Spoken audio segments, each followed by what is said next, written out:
Hello, how's it going? This is Rick Campbell from Lifted Off-Road, and this is my first batch of Charcloth. I've been watching a bunch of camping / survival videos lately, and a lot of them are making Charcloth to help with making fires out in the woods.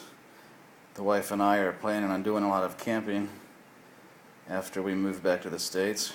We're currently living in Guam, and I've been trying to brush up on some of my camping skills. So this is my first batch of Charcloth. I started with a piece of canvas that I had from another project, and I cut it into little bitty strips such as this, maybe a little bit longer depending on what I felt like at the time. And then I put them in this little pot right here. This is a stainless steel lunch pail set that I found. It comes with 3 tiers. You got 2, 3, they fit on top of each other like that, and then the 3 of them fit inside this little rack right here. Let's stick on the top. Let's see if I can. So they fit in there like that, and then I can undo this clasp. I thought this was pretty cool. I've seen some of the locals, like the Filipino workers and stuff, using these for their lunches. That fits in there like so, and you can put the top on. It closes over top of that.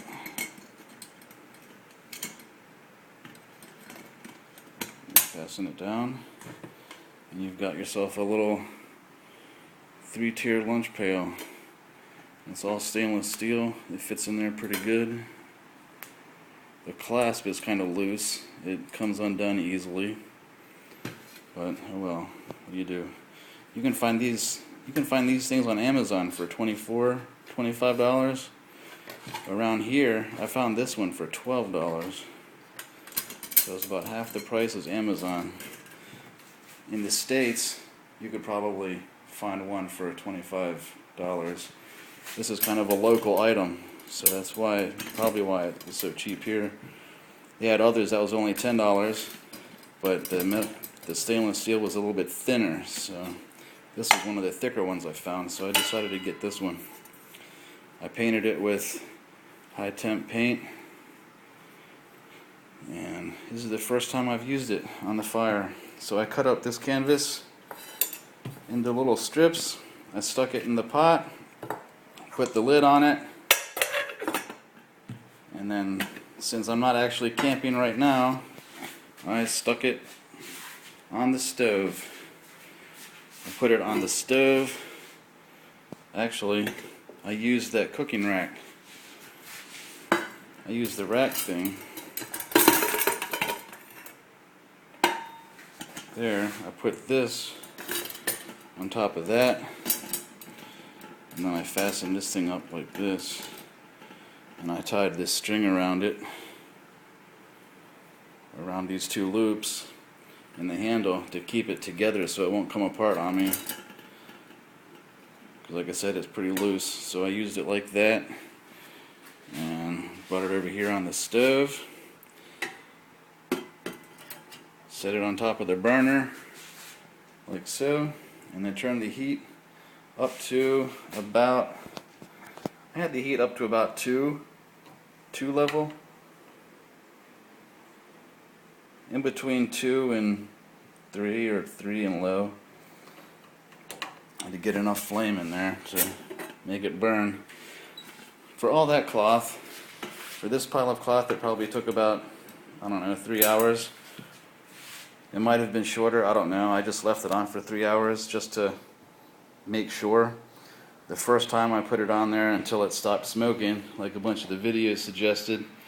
I waited for the smoking to stop, and then I took it off to take a look at it, and about only half of this was black. So I put it back on the stove, turn up the heat 1 or 2 notches, and then just left it on there for another hour or so until it stopped smoking again, and then I waited probably another hour after it stopped smoking before I took it off. Let it cool down, and there you have it. It's all nice and black. It's really brittle, like it comes apart really easy. You can just pull it apart. I have no doubt that that will be able to take a spark and start a fire, burn an ember. And I wrapped it up in a paper towel just to maybe prevent moisture from getting to it, because these things aren't very watertight, and it definitely doesn't fit inside of a Ziploc bag. Well, not the whole thing anyway. So I got it in some paper towel, wrap it up, keep it nice and tight, and then I'm going to keep it in a little Ziploc bag to further protect it from moisture. I know here in Guam it's really humid, it rains a lot, so hopefully that'll keep it dry. And then when we get back to the States, I'll probably still have it, because I probably won't do any camping while we're here. I'll wait until we get back to the States to do some camping, and I'll have it already made. And with the Charcloth, you'll probably want to try to make some during every camping outing, just so you make sure you don't run out.